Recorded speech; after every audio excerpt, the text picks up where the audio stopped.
Today we are talking about my recent trip to Cancun, and specifically how we booked our hotels during the trip. There's a lot I can cover about the trip. This entire trip between the flights and the hotels was booked using points and free award nights. But I just want to focus on the hotel booking process, and specifically the Conrad Tulum that we booked for the first 2 nights of our stay. During this trip, we also stayed at the Waldorf Astoria in Cancun, but we'll get to that in the next video. Let's start with the check-in process. Even before we got to the hotel, I received a message on the Hilton app confirming our upgrade to the next category of room. Since I was booking the stay using free award nights and points, I could only book through standard room availability. So the upgrade to the next category of room just meant that we had a partial ocean view room with a king size bed. Now because I hold the Hilton Aspire card, I have Hilton Diamond status through the card, and the hotel was relatively empty. So I was a little surprised that the upgrade wasn't to a higher category of room. As we were checking in, they also presented us with a welcome drink, and then once our check-in process was complete, they put us in one of those golf carts and took us to the room.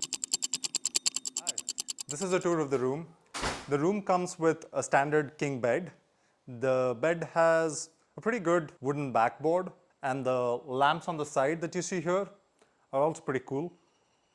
If you walk towards this end of the room, you have what looks like a double chair, a small table where you can sit and, if you order in food, eat.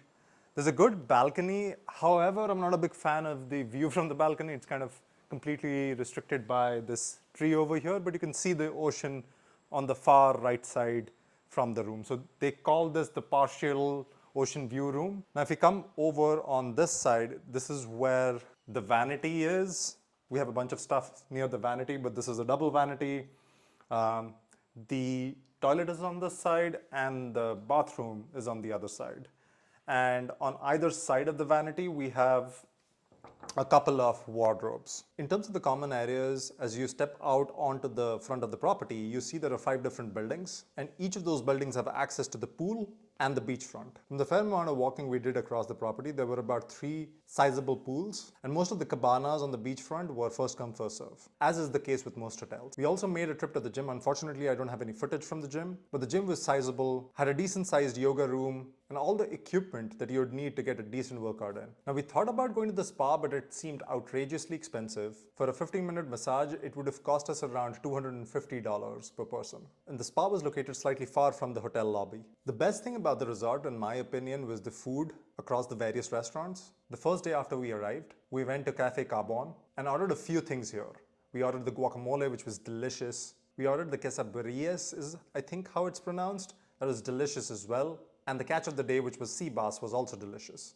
Cafe Carbon gets a 9 out of 10 in my books. The same night for dinner, we went to Arturo. It provided a Mexican fine dining experience. Here too, the appetizers were delectable, and the entrees were good too, but most of the protein did not have grains complementing it, which was a little strange for me, but the food was really good. Overall, dining here can be expensive, so that's something I did want to call out. For 2 people, you can easily run into $100. And for breakfast, and they served breakfast between 7 and 11 in the morning at this cafe, which starts with an A. I'll put the name up there. And because of my diamond status through the Hilton Aspire card, breakfast for 2 people was free at the resort. Now the last night at the resort, we ended up eating at this Japanese restaurant called Ukai, and this is where things got disappointing. We ordered a ramen that tasted nothing like a ramen. The miso ramen looked black in color, which shouldn't be the case. We also ordered a tempura vegetable, and the batter on the top of the vegetable would just keep on falling off. We also ordered some spicy salmon sushi, and that was decent. Now let's get into what we liked about the property, what we didn't like about the property, and what my final verdict is.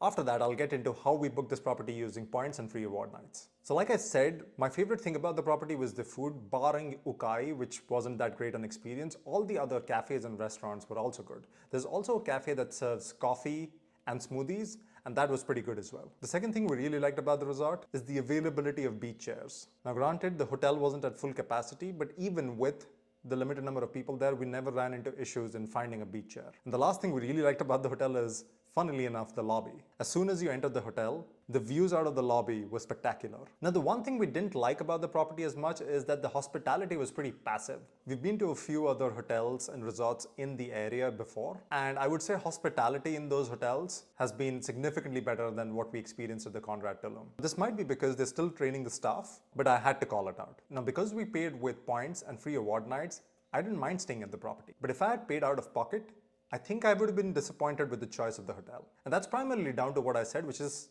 the hospitality. So let's get into how we ended up booking this place. Like I said, I have the Hilton Aspire card, and not one, but two of them. And if you did not know how I arrived at those two cards, I'll link a video up there. So I used one of the free nights from the Hilton Aspire card, and then I had 100,000 points that I used towards paying for the other night. So if you're wondering about the cent per point valuation, that's $650 and 100,000 points. So that's less than a cent per point. But you have to remember these are Hilton points, which are generally valued between 0.5 to 0.6. Now in the example of Waldorf Astoria, which is our next video, I'll show you how you can get elevated value. But for this particular booking, we were able to extract about par value for Hilton points. Now the reason I booked it using points is because I didn't want to pay for the stay this time around. If you're interested in stays like this and using the Hilton Honors Aspire card, I'll link my personal referral below. Using that helps out the channel, so I thank you in advance, and thanks for watching. I'll see you in the next one. Peace.